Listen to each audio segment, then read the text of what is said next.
Hey, welcome to Skibby Segments. I just want to run a scenario down. I walked outside to smoke and was sitting there and looked up at the clouds and started thinking, I'm kind of an airhead, so I, began to thinking about things, I like to keep my head in the clouds.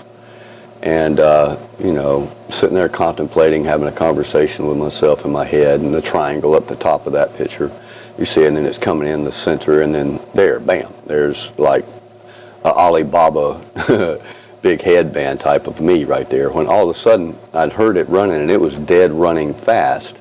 The boom, boom, boom, boom, boom. They're all the time all around, but so I'm sitting here. This was a couple of minutes later when what you're going to see begins running. It was clicking probably 50, 55, 60 knots, very low to the ground. It came and did a curve. It comes up this way, and then when I stand up with the camera and start filming it, it does, look at it, 90 degrees almost, you see. That's how fast it was running to make that turn. It 90 degrees, and then it does a complete circle in the rest of the video, comes back, hits me straight forward, head on, and then takes off. So anyway, when the video comes on, I was sitting in the chair with my back in that direction.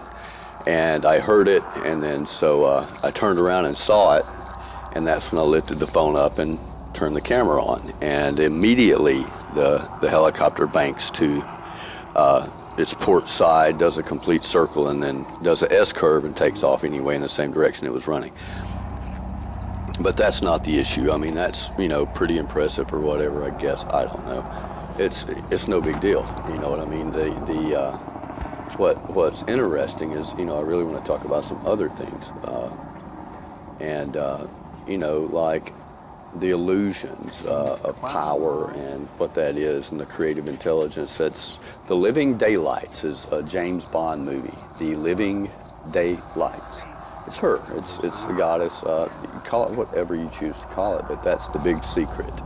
And these are just attributes of it. Am I worried about that? No. Nice little bug flying by there.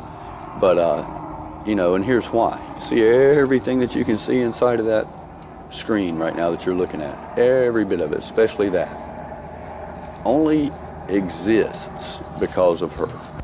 Your heart, you want to talk about power. I've heard people say that I'm the creator and I'm creator and we're all creators, and you're fucking full of shit. You're just full of shit. Oh, wow. Yeah, the reason I say that is because whoever says that, you, me, this cat right here you're looking at, and everything that does not exist without her creative intelligence being within it. Your heart will not, you can't make your fucking heart beat the next beat without being within her field of induction, within that resonancy that's automated that keeps your heart beating. You can't take the next breath. When you realize that we only see 350 micro hertz. When you think about the electromagnetic spectrum that you can see, it's very small. I think it's from 400 micro to 750, something like that, in the electromagnetic spectrum. That's a very, very thin slice of pie. You see, you have toys that allude to her existence, the Pegasus device, My Little Pony, and these types of things, but without that, you can't even stand. You can't breathe. You can go into a coma, and your body, they can put you on a machine and maintain the body, so to speak, but you have no consciousness, not into this reality. You see, not into this spectrum. You emit a frequency that's far more in tune than a fingerprint. That's a pretty, obvious thing. And so, creative power, here's a trick. Power will give you the illusion of power and run you through scenarios. They'll call them, one book, they call it trials and tribulations. In the native way, if you know the real truth about it, they call it putting you on the mountain. But everything you see right in that picture right there is alive, and it has a consciousness. And it's in a certain type of stasis. It's wrapped up like a douche, another runner in the night. That's what they're talking about. When The Simpsons comes on television, you got the blue skies and the clouds, Mr. Burns, Mr. Rothschild, who gives a fuck about them punks?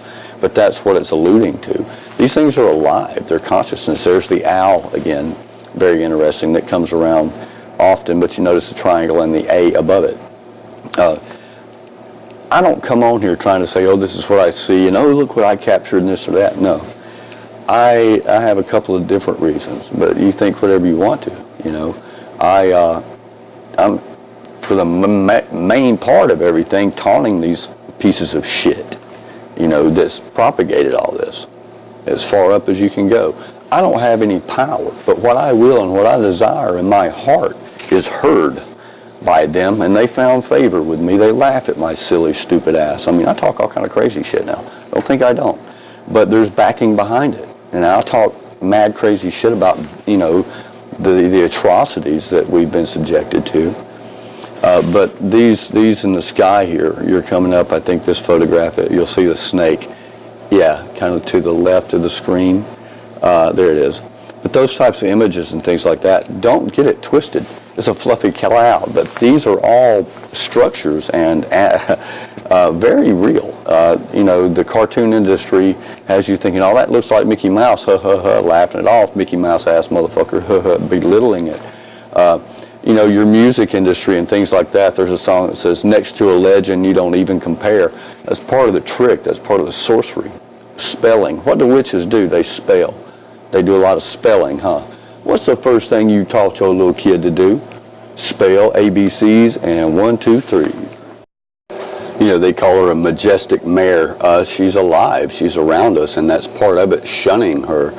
And you start it with education. And then if you don't act quite right, the teachers notice it, and you get to go to the counselor, you know, and then one thing leads to another. They have an app for that. They are very aware that it's capable of being discovered, and that's what the whole thing has been about. I've had these experiences since before I began to talk, since before I can remember. And I quit talking about them at 7 years old because I saw the futility in it. It cost me family, it cost me friends, it cost me everything. Because I just never would, I'm like, fuck that, man. You tell me that shit, it's bullshit. Where's the proof? Well, you got to have love, faith, and trust. Well, those are the 3 worst words in the English language, and English always has 2 meanings.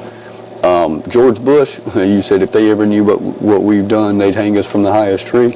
Well, I know what y'all have done, and those things in the scare, Her Majesty does too.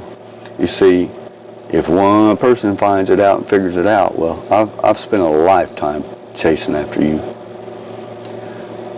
And I don't have any power. But power will give you the illusion to see how you'll wield that sword. You see, you can have a good heart but selfish intent, and you'll be stuck there.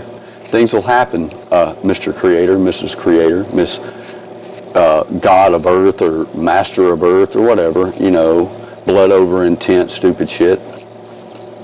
Go ahead and you do that.